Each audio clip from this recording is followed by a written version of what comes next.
विपक्ष की स्थिति अब दिखावे के लिए भले लोग कोशिश में हैं कि एकता की बात दिखे। सब लोगों के मन में जो भी विपक्ष के लोग हैं सिर्फ सत्ता की कुर्सी दिख रही है, मोदी हटाओ, इसके अलावा कोई उनका एजेंडा तो है नहीं। भैया हमने तो कहा है कि नरेंद्र मोदी जी का कोई विकल्प 2024 तक तो नहीं है, क्योंकि उनके मुकाबले जो लोग हैं, पहलवान के खिलाफ दूसरा पहलवान अगर थोड़ा भी उस मुकाबला में दिखे तो कोई उम्मीद कर सकता है कि लड़ाई हो सकती है, लेकिन बहुत इतना का अंतर है कि कहीं कोई लड़ाई की स्थिति बनने ही नहीं वाली है। बेंगलुरु में कैसे देखने की तैयारी की जा रही है अगले साल चुनाव को लेकर?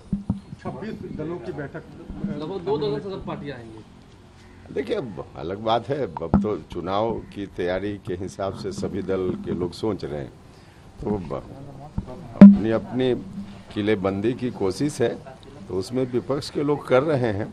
लेकिन विपक्ष की स्थिति अब दिखावे के लिए भले लोग कोशिश में हैं कि एकता की बात दिखे, लेकिन सच में आपस में जिस तरह से मीटिंग करते हैं और मीटिंग के बाद बाहर जाकर बोलते हैं एक दूसरे के खिलाफ, तो इससे तो सीधा सीधा है कि सब लोगों के मन में जो भी विपक्ष के लोग हैं सिर्फ सत्ता की कुर्सी दिख रही है, मोदी हटाओ, इसके अलावा कोई उनका एजेंडा तो है नहीं।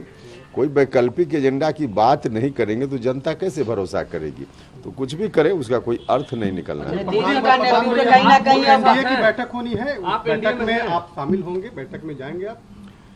देखिए, अब सब चीज की जानकारी हमेशा दिया जाए मीडिया के माध्यम से, इसकी कोई आवश्यकता थोड़े होती है, इसकी कोई आवश्यकता तो और सब दल दे रहे हैं और लोग क्या कर रहे हैं तो उनका मामला है। हम तो सिर्फ अपने बारे में बात करेंगे ना, तो सब बात मीडिया से शेयर की जाए, इसकी कोई जरूरत तो है नहीं। अमित शाह से मुलाकात हुई थी, उसके बाद एनडीए में ही जाएंगे, तो तय ही है। नहीं, शामिल हो रहे हैं कि नहीं हो रहे हैं, यही तो हमने कहा कि अब आपके हर सवाल का जवाब या फिर हम क्या करने वाले हैं नहीं करने वाले हैं इसका खुलासा हमेशा समय से पहले किया जाए, इसकी कोई आवश्यकता तो है नहीं। ऐसा एक छोटा सवाल है, देश में 2 विचारधारा है, एक है मोदी लाओ, एक है मोदी हटाओ। आप मोदी हटाओ के पक्ष में तो नहीं दिख रहे हैं।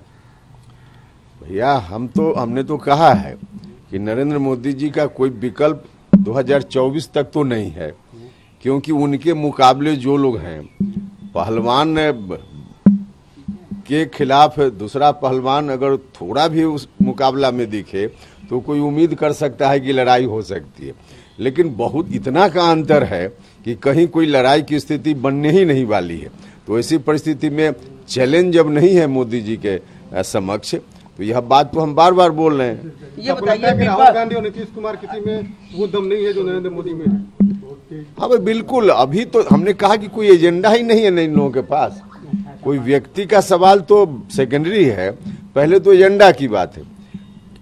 मोदी जी का जो एजेंडा है उसकी कोई आलोचना करे या प्रशंसा करे है विषय, लेकिन इन लोगों के पास तो कोई एजेंडा ही नहीं न है।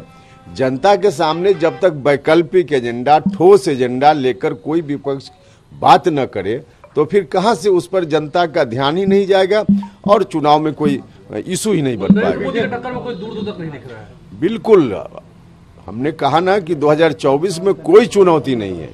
बीजेपी के नेता की जिस तरह से लाठीचार्ज में मौत हो गई, लगातार सरकार जो है लगातार कड़ी की जांच हो रही है, लेकिन बीजेपी के लोग कह रहे हैं कि न्यायिक जांच हो, दूध का दूध पानी का पानी हो जाए। क्या आपको लगता है कि देखिए, निश्चित रूप से अगर प्रभावित पक्ष को भरोसा नहीं है किसी जांच एजेंसी के ऊपर, तो उस पर ध्यान जरूर दिया जाना चाहिए। देखिए, न्याय सिर्फ हो ही नहीं, न्याय होता हुआ भी दिखे, यह भी आवश्यक होता है, क्योंकि लोगों का भरोसा होगा तभी तो न्याय की व्यवस्था ठीक से चल पाएगी। तो इसलिए अगर संबंधित पक्ष को लगता है कि इससे न्याय नहीं मिलना है, तो जो लोग चाहते हैं उसके आधार पर सरकार को ध्यान दे करके और निष्पक्षता के साथ जांच हो जाए, जनता के बीच आ जाए, इसकी आवश्यकता है। एक सर सवाल है मेरा, एक चीज बताएं कि एक सवाल लेने दो भाई। एक सवाल है कि अब नीतीश कुमार को संयोजक बनाने की बात हो रही थी, लेकिन अब सोनिया गांधी की एंट्री हो गई है। अब तमाम दल कह रहे हैं कि सोनिया का नेतृत्व होना चाहिए, तो नीतीश जी का क्या? देखिए, आप ही लोग खबर फैला देते हैं। उस तो पहली बैठक में ही लालू जी ने ही स्पष्ट कर दिया। सबसे बड़े पैरवीकार जिनके बारे में कहा जाता था कि नीतीश जी के पैरवीकार लालू जी होंगे,